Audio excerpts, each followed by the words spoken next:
Hello and welcome back to Speedrun, a fast-talking video game podcast that's supported in part by viewers like you. Thank you. Thank you. And that is important because we are talking about money today. Cold hard moolah. But not giving us money. Instead, we're talking about other people wasting their money on other things.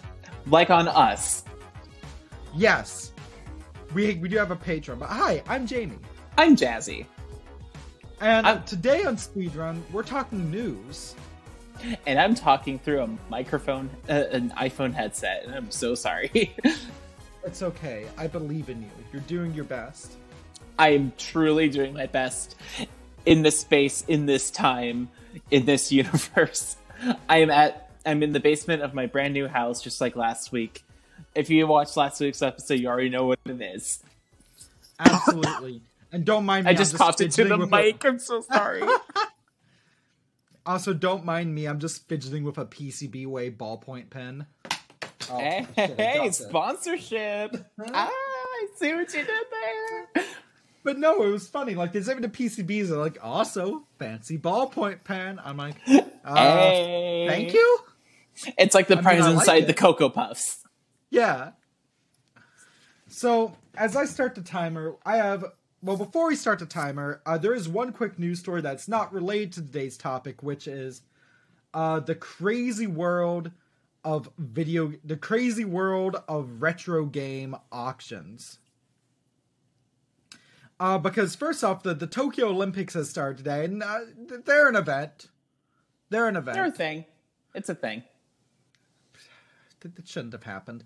But Google did a doodle, and I'm using quotes, to celebrate the event, which is just a full-on SNES-style JRPG with cutscenes. It's the best part of the Olympics, I think. Like, and it's hardly has anything to do with the Olympics. The only thing Olympic-like is that you choose to be you choose to be part of a team that's represented by different colors and compete in events, but it has like basically nothing to do with the real world Olympics, which makes it the best part of the Olympics. Yeah, but it's a full-on JRPG that you can just play in your browser, and you'd think it'd be like a Google Stadia thing or something, but no. The day we're speaking of it about it is literally on the front page of Google. You've probably seen it, but I wanted to talk about it because that is the cool. If that's not the coolest damn thing I've seen all day, I don't know what is.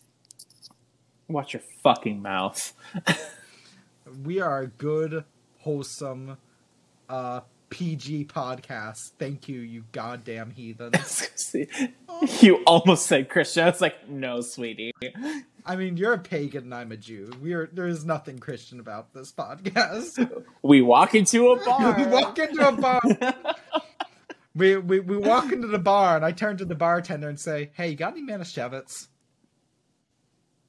I turn to the bartender and say,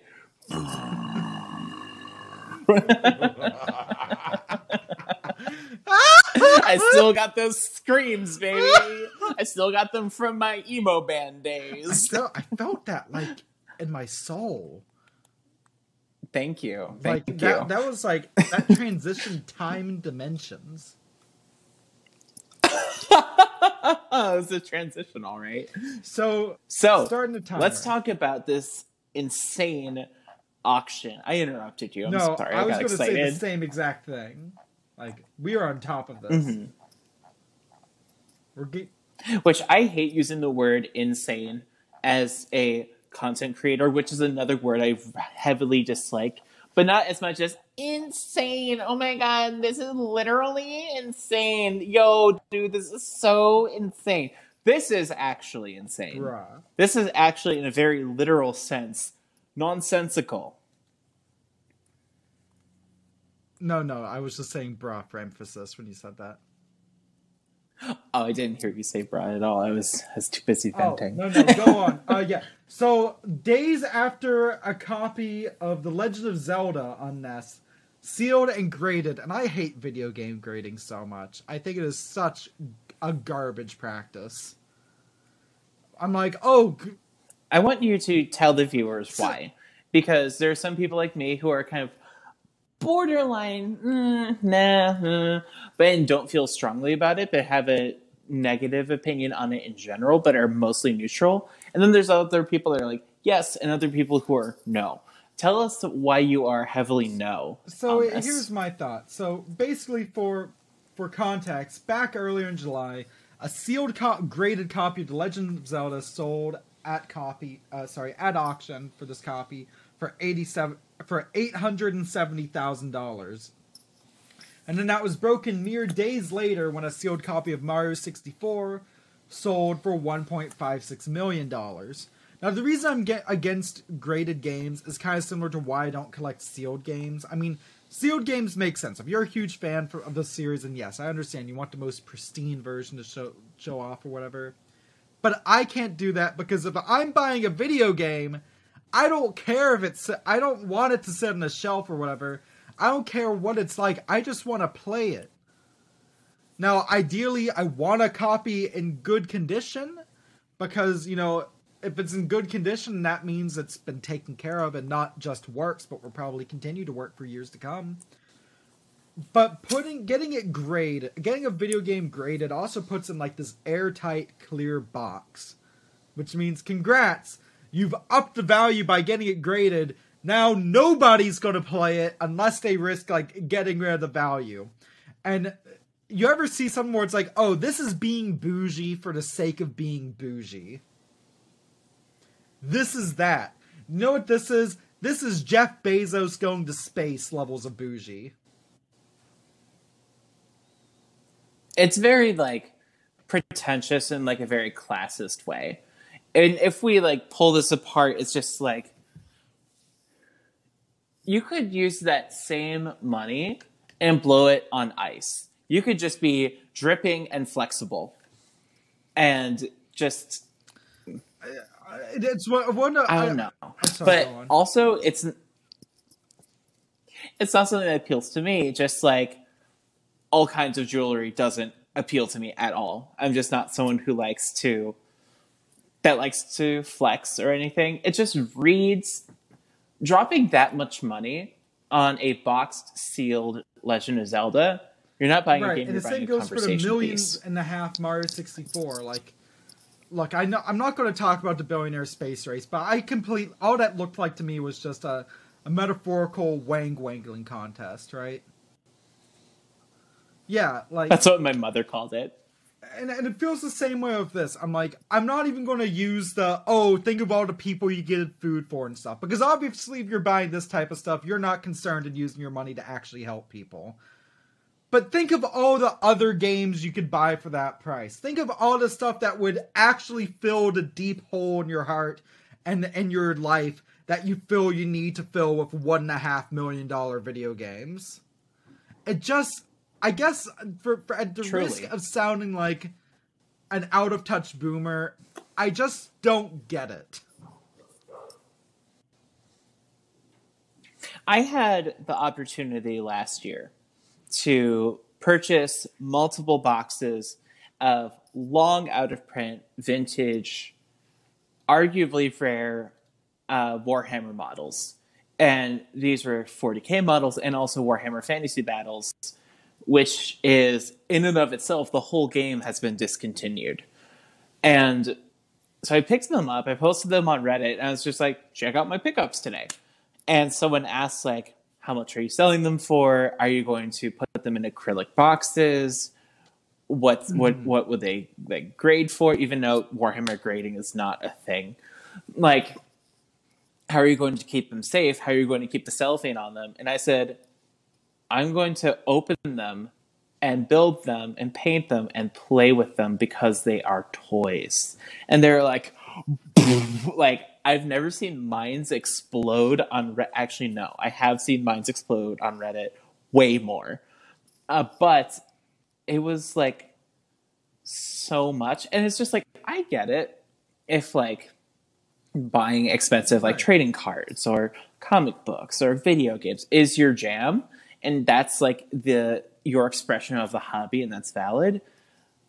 But if I buy a toy, I'm going to play with it. So me and Jamie, I feel like you and I were both in the situation where it's just like, we're not really enthused by like a game that's like sealed and still I mean, smells like factory let me labor. put it like this. I mean, to understand the type of collector I am, the most expensive game I've ever bought was I paid $90 Canadian for a copy of Assassin's Creed Valhalla at launch, because that's how much new AAA PS5 games are, and I haven't bought one since then. But just so I can have something with my PS5 at launch. And that was the most expensive game I've ever bought. Like,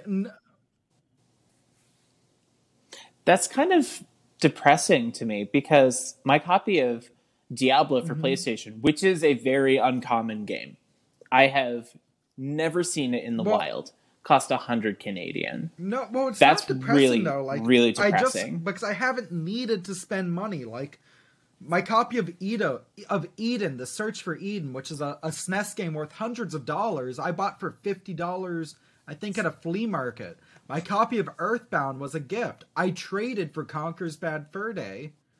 I talked literally in the last episode. Yeah, issue. We're a magazine now. No, in the last episode about, like, trading Pokemon cards for an Ouya. You know, like, I trade, right? Like, you haggle, you wheel, like, that's you some deal. of the fun it's of the cool. hobby for me.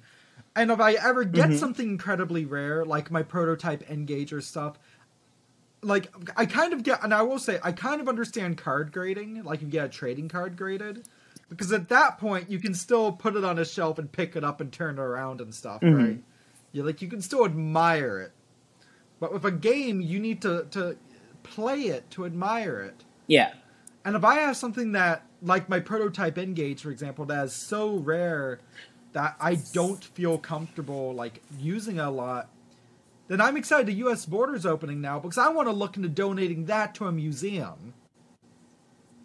I don't want that in some box to have for haggling, right? So this is a rant. But that's a museum piece at that point. Right. It's...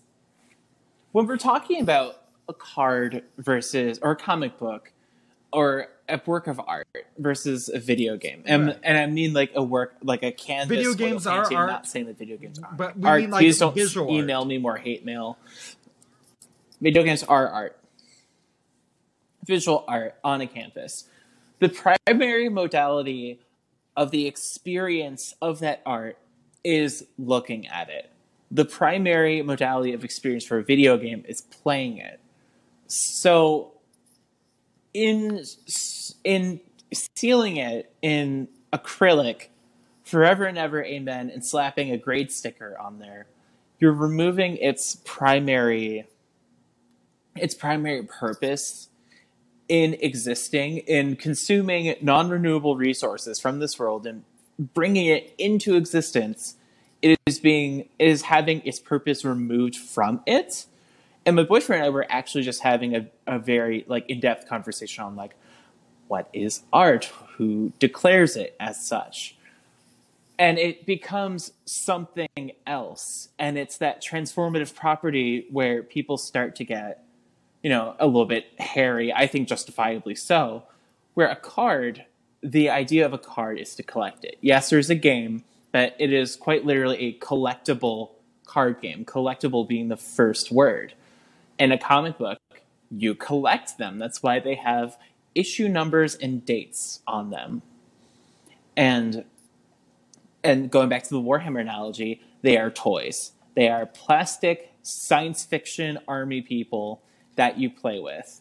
That is the primary function of them. Now, if I were to get like a Ralpartha Red Dragon, I'm absolutely not touching that, because besides from, like, building it, painting it, having it, and being like, this is the Ralpartha Red Dragon, because it is such a ubiquitous, rare, gorgeous, like, apotheosis of a model, versus having the model and now sealing it forever, and no one gets just hit the timer, but I have one to last see it thing and I would experience like it. to They only get to mention see that the images. pisses me off more than the grading, baffles me more than someone spending $1.5 million on Mario 64 sealed. There's this app called Otis, which through cryptocurrencies or otherwise, you can buy stock in collectibles. Basically turning expensive collectibles into a card game. Or not into a card game. Sorry, I have card games. I have children's card games on the mind. But turning it into basically the stock market, right? And for starting at $10 a share, you can buy shares and a copy of Nintendo World Championships, the gray cartridge, on NES. To which I say, bruh. Fuck you. Yeah. Like, let's look at this from an economics lens. In order for you to sell shares, portions of an item, the item needs to be in existence. Someone needs to have possession of it and to like be the guardian of it. So in this instance, the object is the NWC Grey card.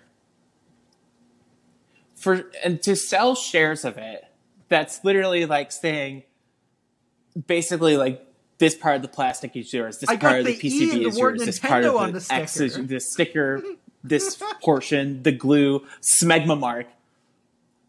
Oh boy! And here's the problem, is just like how the Great Depression was started by a run on the banks in the 1930s, everyone running to the banks and saying, we want our portion back. What happens when someone says, I want my portion of the NWC? Quite literally a portion of a physical object that you can't break apart because it destroys the value for the rest of the investors. This is so silly. And I'll tell you what, this sort of thing actually happened in both EVE Online and RuneScape, and also in World of Warcraft. And I can tell you how well it ended for every single person involved in every single one of these scams. Because that's what it is. Someone, like a really rare sword dropped, one person has it and is actively using it and getting durability damage on it while they are using it, and everyone else owns it. And I guess the last thing I want to just ask about it is, I have so many strong feelings. What's the end goal? When are we going to get, like, why am I half expecting in 1 year's time watching someone spend like $100K on an NWC Grey NFT?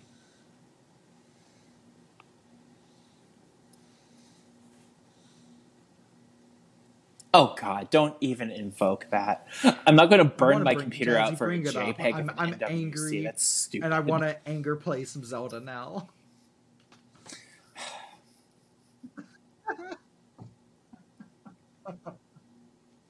You can support our show by visiting the Stuff We Play Patreon and checking out our sponsors, PCBWay, the Riverside, Patreon, Podbean, Abby Hornibrook, Cleveland Audio Mixology. And back us for, help us support us for $1 a month. Get episodes the Patreon early and see our beautiful faces instead of just listening to the noise coming out of our mouth as it forms words.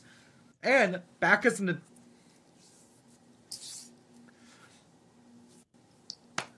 see both of our beautiful faces after we've invested thousands of dollars into laser hair removal.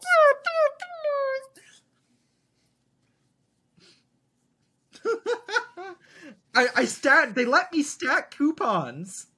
Goddamn Canada. Fucking hell. Piece of shit. Fuck you. Okay, that's valid. No. That is valid. I was just like, wait a minute. Speaking of Abby Hornibrook and also her very kind husband, Robert, who have helped me a lot. That's really cool. And I just did a trade, funnily enough, since we were talking about trades earlier, for a Neo Geo MVS. I'm very excited to have it.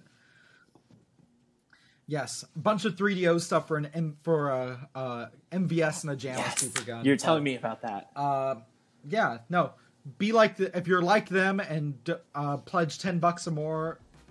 Or more a month to the Patreon and get all that and maybe even physical merch. We do have a tier for that. And get your name read out on the show. Anything else I need to mention?